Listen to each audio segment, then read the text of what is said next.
Welcome friends, আশা করি ভালো আছেন সবাই। দিল্লি না ঢাকা, ঢাকা না দিল্লি, ওই যে জামাতি বাংলাদেশিদের এবং ওই যে যারা এই পরিবর্তনের জন্য জুলাই বিপ্লবী, তাদের মুখে এই কণ্ঠটা শোনা যেত।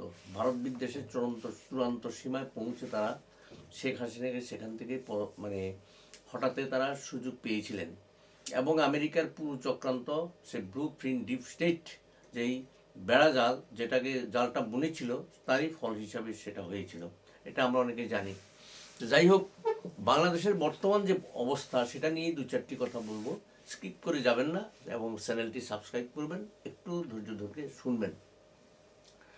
এখন দেখুন, বাংলাদেশে এই যে তারেক জিয়ার নেতৃত্বে বিএনপি ক্ষমতা এলো, এসে কিন্তু তারেক জিয়া কিন্তু একটা, কি বলবো, একটা দোটানা বা তিনটানা চারটানা বিভিন্ন রকম সমস্যার মধ্যে উনি পড়ে গেছেন। তার নিজস্ব দৃষ্টিভঙ্গিও একটা খুব যে স্বচ্ছ ভারত বা বাংলাদেশ স্বাধীনতা সম্পর্কে, সেটাও ঠিক না। কারণ সম্প্রতি তার যে বক্তব্য দেখা গেছে, সেখানে তিনি বাংলাদেশের মুক্তি সংগ্রামে আওয়ামী লীগের তথা শেখ মুজিবুর রহমানের কোনো অবদান ছিল সেটাই স্বীকারই করতে চাইছেন না। তাহলে বোঝা গেল কি, তিনি এখন জামাতে ইসলাম বা ওই যে রাজাকার যারা আছে সরাসরি না হলেও তাদের মানে হুকুই তামাক খেতে চাইছেন তিনি। তো সুতরাং এখানে যেটা আমাদের বলতে হবে যে এখানে বেইমানি তারেক জিয়া করছেন। কারণ তারেক জিয়ারও এখন ভয় হচ্ছে, যদি শেখ হাসিনা আবার চলে আসে বাংলাদেশে, তাহলে তার অবস্থা খুবই খারাপ হবে এবং বাংলাদেশের মানুষ ঠিকই বুঝতে পারছে। তো প্রথম বন্ধুগণ যেটা শুরু করেছিলাম যে দিল্লি না ঢাকা, ঢাকা না দিল্লি, তো যারা বলছিল এবং শেখ হাসিনাকে যারা বলছিল শেখ হাসিনা ভারতবর্ষের কাছে সব কিছু বিক্রি করে দিয়েছেন, এখন প্রমাণিত হলো যে শেখ হাসিনার সময় ভারতের বর্ষের যে সঙ্গে যে সমস্ত চুক্তিগুলো ছিল, সবগুলি চুক্তি ছিল বাংলাদেশের স্বার্থে। ম্যাক্সিমাম চুক্তি ছিল বাংলাদেশের স্বার্থে। এখন দেখুন, এই যে তেলের পাইপলাইন যেটা করেছে, সেটা দিয়ে এখন কিন্তু তেল আনা হচ্ছে। তো এই মূর্খগুলো কি বলতো তখন, যে বাংলাদেশ থেকে নাকি সমস্ত খনিজ পদার্থ অর্থাৎ খনিজ তেল ভারতবর্ষে পাঠানোর জন্যই আপনার এই যে এই তেলের পাইপগুলো এখানে বসানো হয়েছে। তো দেখুন অবস্থা, যেই দেশের কিচ্ছুটি নেই, এখন তার যেই বাংলাদেশের যেই এখন সেই আমেরিকা কোথায়, তারপরে সেই আপনার চীন কোথায়, তারপরে সেই অন্য যে তাদের যে বন্ধু রাষ্ট্র যেটা আছে সবচেয়ে, তাদের যে জন্মদাতা এখন নতুন সেই পাকিস্তান রাষ্ট্র, তাদেরকে বলছিল তাদের পরমাণু নাকি বাংলাদেশের পরমাণু। এখন ওরা কোথায়? ওরা নিজেরাই অস্তিত্বের সংকটে ভুগছে। তাহলে দেখুন, এই পরিস্থিতিতে এখন দেখা যাচ্ছে কি, যে ভারতবর্ষ যদি তেল না দেয়, ডিজেল যদি না পাঠাতো, তাহলে বাংলাদেশের সব কিছু মানে একদম জীবনই শেষ হয়ে যেত।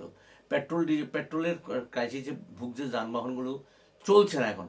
এখন যেই যানবাহনগুলো আছে বাংলাদেশে, সেই ম্যাক্সিমাম যানবাহনগুলো কিন্তু আবার ভারতবর্ষের বিভিন্ন কোম্পানির, বিদেশি কোম্পানিও আছে, কিন্তু সেগুলো এখন চলছে ভারতবর্ষের তেলে। এখন ওই যে জামাতি বা ভারত বিদ্বেষী যে শক্তিটা, এরা কিন্তু মরে যায়নি। ওরা এখন বলছে যে না, ভারত তো আমাদের থেকে ব্যবসা করছে, ওরা টাকা দিয়ে নিচ্ছে, তো ওরা যদি ভারতবর্ষকে তোকে মাগনা দেবে নাকি? এরা এত বেইমান যে করোনার সময় পুরো বাংলাদেশের সমস্ত টিকা বাংলাদেশকে ভারতবর্ষ দিয়েছিল। এই যে জামাতিগুলো আছে বাংলাদেশে যারা, এরাও তো ভারতবর্ষের টিকা, কোভিডের টিকা নিয়েছে, ভারতবর্ষের প্রদত্ত টিকা নিয়েছে। যে এদের রক্তের মধ্যেই অন্য ব্যাপার স্যাপার, সেগুলো আমি আগের মানে ভিডিওতেও বলেছি, সেটা আপনারা শুনেছেন। কিন্তু এখন দেখুন, এই যে বাংলাদেশটা যেভাবে যেদিকে যাচ্ছে, তারেক জিয়ার নেতৃত্বে বিএনপি বাংলাদেশকে, আওয়ামী লীগকে ক্ষমতার বাইরে রাখার ফলে ক্ষমতায় চলে এসেছে, ক্ষমতা ভাগাভাগি হয়ে গেছে জামাতে ইসলামের মধ্যে আর বিএনপির মধ্যে। ঠিক আছে, এসছে। আমরা যেটা ভাবছিলাম যে অন্তত মুক্তিযুদ্ধের আদর্শটা বাংলাদেশ রক্ষা করবে, যেহেতু মানে তারেক জিয়ার নেতৃত্বে বিএনপি দল ক্ষমতায় এসছে, এরাও মুক্তিযুদ্ধটাকে এরা অনুসরণ করে। কিন্তু না, তাদের যে পুরনো দোসর, যেই জামাতে ইসলামী বা রাজাকার যারা আছে, হ্যাঁ, বা আলবদর যারা আছে, তারা ব্যাকগ্রাউন্ডে তারা থেকে কিন্তু কাজটা করছে। প্রমাণ হলো, আপনারা দেখুন, এই যে ইউনুস, যে বাংলাদেশটাকে পুরো আমেরিকার কাছে বিক্রি করে গেছে। সবচেয়ে বাংলাদেশের যে বিপদটা হচ্ছে, যে বাংলাদেশটাকে সম্পূর্ণ বিক্রি করে গেছে ইউনুস।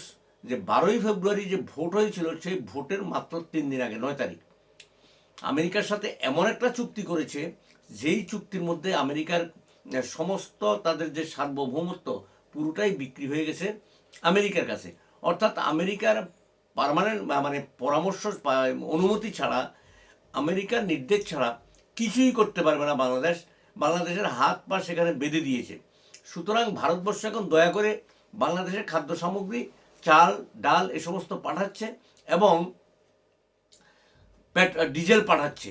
আপনি দেখুন, আমার মনে হয় ভারতবর্ষেরও এখানে এই শক্তিটার বিরুদ্ধে তারেক জিয়াকে যেভাবে প্রত্যাশা করেছিল সেই প্রত্যাশা পূরণ হবে না।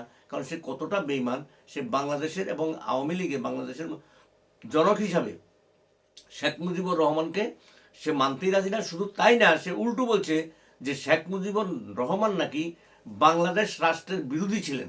তাহলে বুঝতে পারছেন এ কোন শক্তি দিয়ে খেলছে। এবং ভারতবর্ষ, আমরা যেটা ভাবছিলাম যে বাংলাদেশ অন্তত ভারতবর্ষ থেকে, এখানে যেহেতু পাকিস্তানি সে সমস্ত শক্তিরা এখানে এসে মাথা ছাড়া দিয়েছে, ওরা ঢুকে গেছে। কিন্তু জামাতে ইসলামী যেহেতু ক্ষমতার যেতে না পারলেও তাদের একটা ভালো সংখ্যক এমপি বা পার্লামেন্টের সদস্য তাদের হয়েছে, সুতরাং তারা আইনগতভাবেও কিন্তু এখন একটা শক্তি সেখানে অর্জন করে রেখেছে। এখন এই দুর্দিনেও তারা বলছে তাদের যে এরা এখনও ভারত বিদ্বেষটা তলে তলে প্রচণ্ড পরিমাণে ওরা চালিয়ে যাচ্ছে। তো মানে একদম মানে গোপনে না, তলে তলে না, একদম প্রকাশ্যই ওরা কিন্তু তাদের কোনো মোটিভ পরিবর্তন হয়নি। এবং সেখানে কিন্তু তারাও এই সংখ্যালঘুদের উপর যে নির্যাতনটা, সেটা কিন্তু এখনো বন্ধ হয়নি। এই তারেক জিয়ার সময়তেও সেখানে দেখেও না দেখার ভান করে এখন আছে। আর কোনো প্রকারেই চাইছে না যে আওয়ামী লীগ যাতে বাংলাদেশে আবার প্রতিষ্ঠা পায়, বাংলাদেশে যাতে ঢুকতে পারে, তার এখন একমাত্রই লক্ষ্য। কিন্তু তার সমস্যা হয়ে গেল যে আমেরিকার সঙ্গে পাকিস্তানের যে টানাপোড়েন চলছে, অর্থাৎ পাকিস্তান যে সন্ত্রাসবাদী রাষ্ট্র, সে আমেরিকার মদতপুষ্ট হলেও আমেরিকা এখন আন্তর্জাতিক বাজারে সুখে নেই।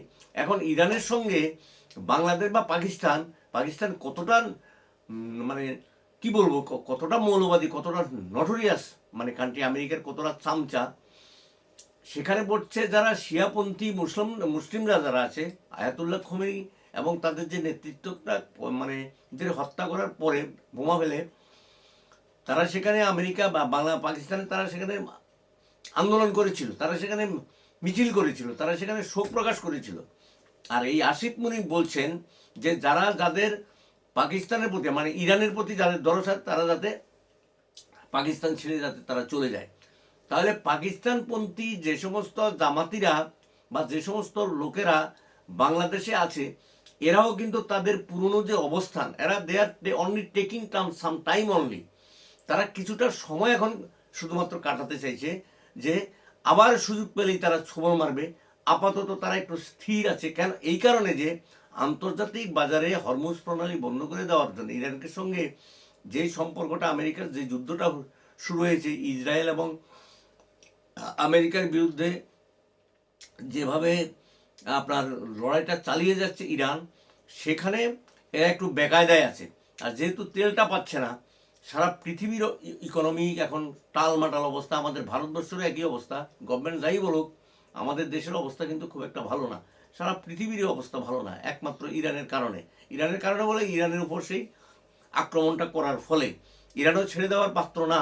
যারা ভাবছিল ডোনাল্ড ট্রাম্পের মতো একটা উন্মাদ, যেটা ভাবছিল যে কয়েক ঘন্টার মধ্যে বোধহয় ইরান শেষ হয়ে যাবে, তাদের নেতৃত্বের দিকে হত্যা করতে পারলেই কেল্লা ফতে, কিন্তু সেটা হয়নি এবং আর হবেও না ভবিষ্যতে। কারণ আমি আর আগের ভিডিওতে বলেছি, ইদানিংকালে চীন এবং রাশিয়া অলরেডি ইরানকে মদত দিতে শুরু করেছে, আর এদিকে পাকিস্তানও দুর্বল হয়ে যাচ্ছে। সুতরাং এই শক্তিটা কিন্তু বাংলাদেশে, সেই জন্য এরা সাময়িক টেকিং টাইম, তারা একটু আপাতত একটু চুপচাপ আছে, যেহেতু তাদের সামনে একটা সংকট আছে। চিকিৎসার জন্য ভারতে আসতে হচ্ছে, ভিসার ব্যাপারটা কিছু আবার নতুন করে চালু হচ্ছে, রেল টেলের এই সমস্ত বিষয়গুলো মানে শুরু হওয়ার কথা। আমার মনে হয় না সেগুলো স্মুথলি হবে, কারণ তারেক জিয়ার যে রকম সকম সেটা মোটেই ভালো ঠেকছে না, কারণ ওদের চাপের কাছে মাথা নত করে আছে। দ্বিতীয়ত হলো, আমেরিকার নির্দেশ ছাড়া তার এখন কিছুই করার নেই। আরও প্রমাণ হলো, সে ইউনুসকে স্পেশাল ক্যাটাগরি সে প্রোটেকশন দিয়ে সে জামায়া ধরে বাংলাদেশে রেখেছে, তার সমস্ত কিছু সব যত সিকিউরিটি সব কিছু দেওয়া আছে।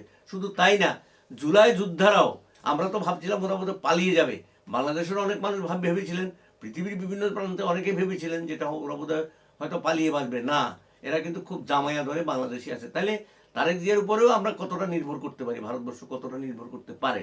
কিন্তু যেহেতু প্রতিবেশী, সেদিকে তার সঙ্গে কিছুটা ভারত সরকার হয়তো মানে সম্পর্ক রাখার চেষ্টা করছেন। কিন্তু বাংলাদেশের যে পরিস্থিতি এখন দাঁড়িয়েছে, এই রাষ্ট্রটা পুরো একটা ভিখারি রাষ্ট্র। তাদের যে এখন যারা এখানে আছেন, যে জামাতপন্থী বা পাকিস্তানপন্থী, তাদের যে পিতৃভূমি, তারা যাদেরকে ধরেন, সেই পাকিস্তানি যেই নচ্ছারগুলোকে, সেই জামাতিগুলোকে, যেই এরা যেটা বাংলাদেশ মুক্তিযুদ্ধের প্রচণ্ড বিরোধী শক্তি হিসাবে তারা কাজ করেছিল, লক্ষ লক্ষ নারীকে তারা হত্যা করেছিল, ধর্ষণ করেছিল, 30 লক্ষ মানুষের রক্তের বিনিময়ে যে বাংলাদেশ স্বাধীন হয়েছিল, সবটাকে ওরা মুছে দিতে চাইছে। সুতরাং আমাদের ভারতবাসী হিসাবে, বিশেষ করে আমরা ত্রিপুরাবাসী হিসাবে, আপনারা দেখুন এই যে এই যে সেন্ট মার্টিন, এখন বাংলাদেশের যারা মানে সত্যিকারে যারা ভালোবাসেন দেশটাকে, যারা দেশত্ববোধ আছে যাদের বাংলাদেশের প্রতি, কারণ ভারতবর্ষ সাহায্য যদি না করতো, মুক্তিযুদ্ধ যদি সেদিন না হতো, তাহলে বাংলাদেশ নামক রাষ্ট্রটাই জন্ম হতো না। কিন্তু এরা তো এই রাষ্ট্রটাই চায়নি। সুতরাং সেন্ট মার্টিনকে পুরোপুরি এখন যেটা আমরা দেখতে পাচ্ছি বা শুনতে পাচ্ছি, পুরোপুরি আমেরিকার নিয়ন্ত্রণে চলে গেছে। সেখানে আমেরিকা পাকিস্তানে আর এই বাংলাদেশের ঘাঁটি গাড়বে। আর যদি এই সূত্র ধরে ইরান যদি বাংলাদেশের উপর আক্রমণ করে, মিসাইল ছোড়ে, তাহলে কিন্তু অবাক হওয়ার কিচ্ছু নেই। কারণ ইরানের নজরে সব কিছু আছে। ইরানকে এত হেলাফেলা ভাবলে ভুল হবে। এখানে আমাদের একটা স্ট্র্যাটেজিক্যালি ইরান জানতো যে ইসরায়েল এবং আমেরিকান যে শক্তি ইরানকে আঘাত হানবেই। সুতরাং তারা দীর্ঘদিন ধরে তারা সেখানে যুদ্ধ প্রস্তুতি বা নিজেদের আত্মরক্ষার জন্য যত রকম ব্যবস্থা আছে সেগুলো করে নিয়েছে। তার ফল ওরা এখন পাচ্ছে, সুফল পাচ্ছে। কারণ অনেক নেতা মেরেও ইরানকে জব্দ করা যায়নি। সুতরাং এই বাংলাদেশি যেগুলো, ভারত বিদ্বেষী যেগুলো, বাংলাদেশ মুক্তিযুদ্ধ বিরোধী যে শক্তিটা আছে, সেটা এখনো বাংলাদেশে সক্রিয়। সুতরাং সাধু সাবধান, আমাদের সেদিকে নজর রেখেই আগামী দিনে আমাদের চলতে হবে। এবং আমি বলবো, একজন ভারতবর্ষের একজন দেশাত্মবোধ সম্পন্ন ব্যক্তি হিসাবে আমি ভারতবর্ষকে ভালোবাসি। আমার মাতৃভূমি, আমার স্বদেশ ভূমি, এটার যাতে স্বাধীনতা এবং সার্বভৌমত্ব যাতে রক্ষিত হয়, কারো কাছেই যাতে আমরা মাথা নত না করি, ইভেন আমেরিকার কাছে যাতে আমরা মাথা নত না করি। ইদানিংকালের সিমটমগুলি কিন্তু ভালো যাচ্ছে না। তো সেই দিক থেকে নজর রাখলে আমাদের ভারতবর্ষের সার্বভৌমত্ব রক্ষার জন্য এই বাংলাদেশিদের যে রাষ্ট্রটা, সেটাকে এখন যেহেতু আওয়ামী লীগ নেই, তাকে ততটা আমাদের বিশ্বাস করার কোনো সুযোগ নেই। কারণ তারেক রহমান একেবারে দ্ব্যর্থহীন ভাষায় বলছেন যে বাংলাদেশ মুক্তিযুদ্ধে আওয়ামী লীগের কোনো ভূমিকা ছিল না, এবং শেখ মুজিবুর রহমান বাংলাদেশের মুক্তিযুদ্ধের পক্ষে কোনো কাজ করেননি। এত বড় মিথ্যাচার, এত বড় বেইমানি আমার মনে হয় না পৃথিবীর ইতিহাসে আছে বলে। সুতরাং আমারও বলছি, সেই বিষয়ে আমাদের সাবধান থাকতে হবে। এই কথা বলে আজকের ভিডিওটা এখানে শেষ করছি। যদি ভালো লাগে শেয়ার করবেন, সাবস্ক্রাইব করবেন এবং বেল আইকনে একটা টিপ দিবেন। যদি সাবস্ক্রাইব করেন তাহলে কি হবে, আমার ভিডিওগুলো যেগুলো যাবে সবগুলো আপনারা সময়মতো পেয়ে যাবেন। ভালো থাকবেন, সুস্থ থাকবেন।